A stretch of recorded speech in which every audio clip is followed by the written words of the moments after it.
জানেন কি, অন্য কোনো কাজ না, ভ্রমণের বাহানা দিয়ে শুধুমাত্র সন্তান জন্ম দেওয়ার জন্যই প্রতি বছর হাজার হাজার বিদেশি নারী পাড়ি জমান যুক্তরাষ্ট্রে। উদ্দেশ্য একটাই, সন্তান যেন জন্মের সঙ্গে সঙ্গে পেয়ে যায় কাঙ্ক্ষিত মার্কিন নাগরিকত্ব। এই প্রবণতার নাম বার্থ ট্যুরিজম। কিন্তু প্রশ্ন হলো, শুধু সন্তানকে মার্কিন নাগরিক বানাতে আসলে বছরে কত মানুষ যুক্তরাষ্ট্রে যান? সঠিক সংখ্যাটি বের করা বেশ কঠিন, কারণ যুক্তরাষ্ট্রে প্রবেশের সময় কেউ সরাসরি জানান না যে তার মূল উদ্দেশ্য সন্তান জন্ম দেওয়া। তারপরও সরকারি তথ্য ও গবেষণা থেকে একটি ধারণা পাওয়া যায়।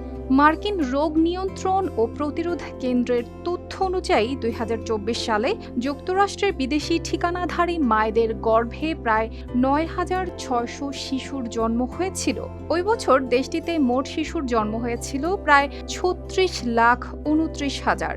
অর্থাৎ বিদেশি ঠিকানাধারী মায়েদের সন্তান ছিল মোট জন্মের মাত্র ০.২৬% মতো। তবে এখানেই রয়েছে বড় একটি ফাঁক।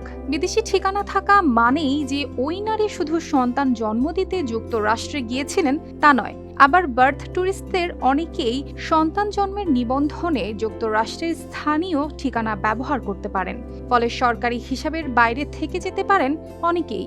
মাইগ্রেশন পলিসি ইনস্টিটিউটের বিশ্লেষণ বলছে, সবচেয়ে বিস্তৃত হিসাব অনুযায়ী প্রতি বছর যুক্তরাষ্ট্রে বার্থ ট্যুরিজমের কারণে প্রায় ২২,০০০ থেকে ২৬,০০০ শিশুর জন্ম হতে পারে।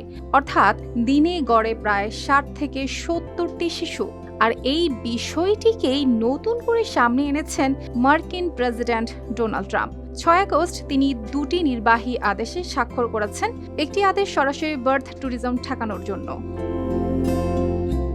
তবে বিষয়টির আইনি দিক বেশ জটিল, কারণ যুক্তরাষ্ট্রের সংবিধানের ১৪তম সংশোধনী অনুযায়ী দেশটিতে জন্ম নেওয়া অধিকাংশ শিশুই জন্মসূত্রে নাগরিকত্ব পায়। আর ৩০ জুন ২০২৬ মার্কিন সুপ্রিম কোর্ট রায় দিয়েছেন, অবৈধভাবে বা সাময়িকভাবে যুক্তরাষ্ট্রে থাকা মা বাবার সন্তান যুক্তরাষ্ট্রে জন্ম নিলে সংবিধান অনুযায়ী সে নাগরিক। অন্যদিকে শুধু সন্তানকে নাগরিকত্ব দেওয়ার উদ্দেশ্যে ভিজিটর ভিসা চাওয়ার সুযোগ আগেই বন্ধ করেছে যুক্তরাষ্ট্র। ২০২০ সাল থেকে এমন উদ্দেশ্য শনাক্ত হলে বি ভিসা প্রত্যাখ্যানের নিয়ম রয়েছে। ট্রাম্পের নতুন আদেশ সেই ব্যবস্থাকে আরও কঠোরভাবে প্রয়োগের পথ তৈরি করছে। তাই ট্রাম্পের দাবি ঘিরে যত বড় সংখ্যাই আলোচনায় আসুক, সরকারি তথ্য বলছে অন্য কথা।